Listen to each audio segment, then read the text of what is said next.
така, добър вечер.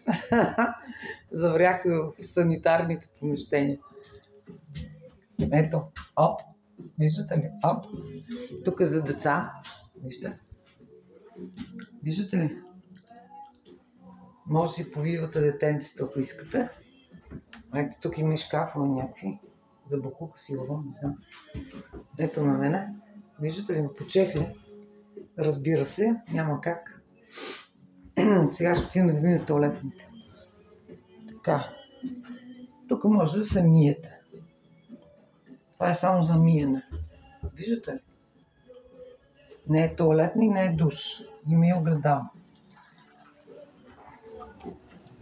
Ето, продължаваме. Тук има и тоалетни. Защото и от другата страна са мъжките явно. Да, е там. Мъжките, да. Значи съм влязла в правилната кабинка. Ето ми хора. Вижте. Ето, оп. Тоалетни. Кошче. За чистене. Виждате ли? Оп. Сапун. Тук хартийка. Ето. С ролка. И така. Между другото, това са фургони.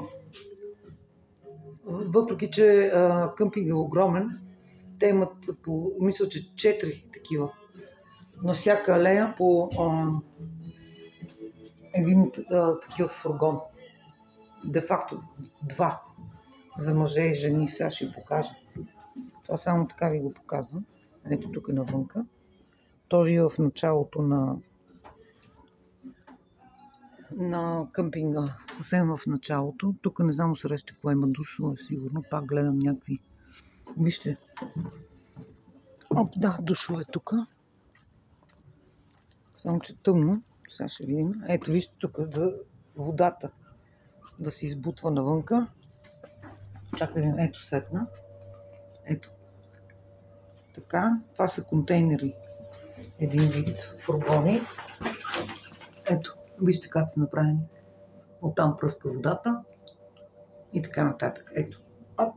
Виждате ли? Вижте. Някой се е къпал, избърсали са водата. Издръпваш. Разбира се. И така. Това е за сега първото видео. Утре през деня ще ви снимам. Много е голямо.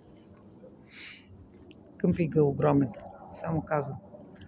Ето тук има кабинки. 1, 2, 3, 4, 5. И така нататък. Ето, вижте. Оп. Ето и тук пише, моля, изтрите си обувките, когато влизате, за да не цапат. Това е за сега. Утре през деня ще ви снимам реката усреща. Окей? Реката и ще видим в събота. Ще отидем до замъка. Чао, чао!